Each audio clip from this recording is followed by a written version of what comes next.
10,6, 10,8 environ. On va dire environ 10,8. Et donc, quand on fait la différence entre les deux, on fait 10,8 moins 6,8, c'est égal à 4. Donc, 4 milliers d'euros. Donc, voilà pourquoi on a un bénéfice qui est d'environ 4 000 euros.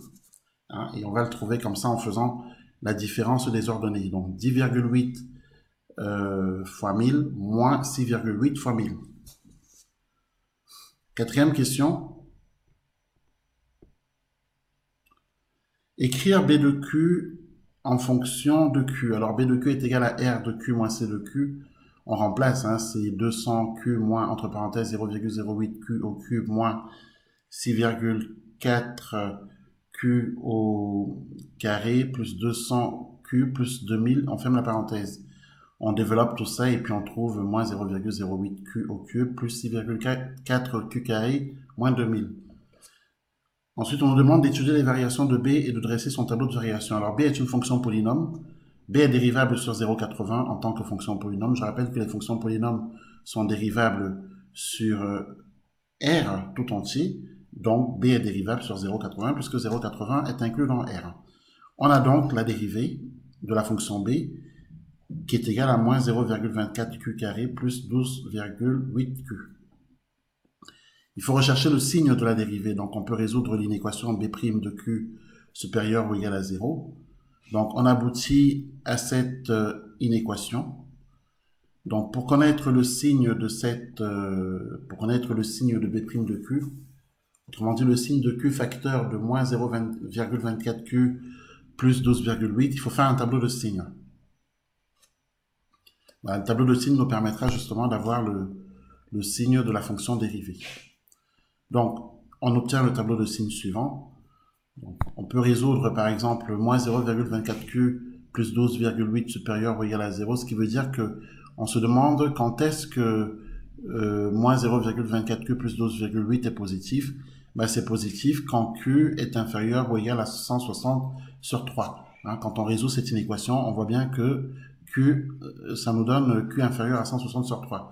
Ce qui veut dire quoi? Ce qui veut dire que quand les valeurs de Q sont comprises entre 0 et 160 sur 3, eh bien, moins 0,24 Q plus 12,8 est positif. Donc, on est positif ici. C'est ce que ça veut dire. Q est toujours positif, en fait. Hein. Donc, Q est toujours positif puisque Q est un intervalle positif. Hein. Donc, du coup, on est bien d'accord que si on est positif, si cet ensemble est positif à gauche, il est donc négatif à droite, forcément. D'où le tableau de signes de B' de Q. Hein. B' est positif ici, hein, entre 0 et 160 tiers, et négatif entre 160 tiers et 80. Donc, on en déduit le tableau de variation de la fonction bénéfice sur 0,80. Il est là. Et la fonction bénéfice est croissante sur 0,160 tiers et décroissante sur 160 tiers 80. Donc, dernière question, on déduit à quelle quantité l'entreprise doit produire pour obtenir un bénéfice maximal. Quel sera le montant de ce bénéfice? Eh bien, il faut calculer B de 0, il faut calculer B de 160 tiers et B de 80 pour répondre à cette question. Mais en vérité, pour répondre à cette question, le calcul de B de 160 tiers suffit. Il suffit puisqu'on répond à la question sur le maximum. Donc, le calcul de B de 160 tiers suffira. Bon, après, évidemment, calculer B de 0 ici, c'est facultatif, mais tu peux le faire, mais c'est facultatif. On n'a pas spécialement besoin de calculer ici B de 0, mais bon, autant le faire et marquer que c'est égal à moins 2000. D'ailleurs, c'est la même chose, on n'a pas forcément besoin de calculer B de 80. Bon, mais autant le faire, c'est égal à moins 2000 également. En revanche, le calcul de B de 160 tiers nous donne 109 840 sur 27. C'est un peu plus compliqué de calculer ici. Donc, on affiche tous ces résultats ici hein, sur le tableau de variation. Et on peut répondre donc à la question, d'après le tableau de variation, l'entreprise doit produire 160 tiers de kilogrammes de médicaments pour obtenir un bénéfice maximum. Je rappelle que le bénéfice maximum, c'est au point où la fonction bénéfice n'est ni croissante ni décroissante, c'est-à-dire au point d'abscisse 160 tiers.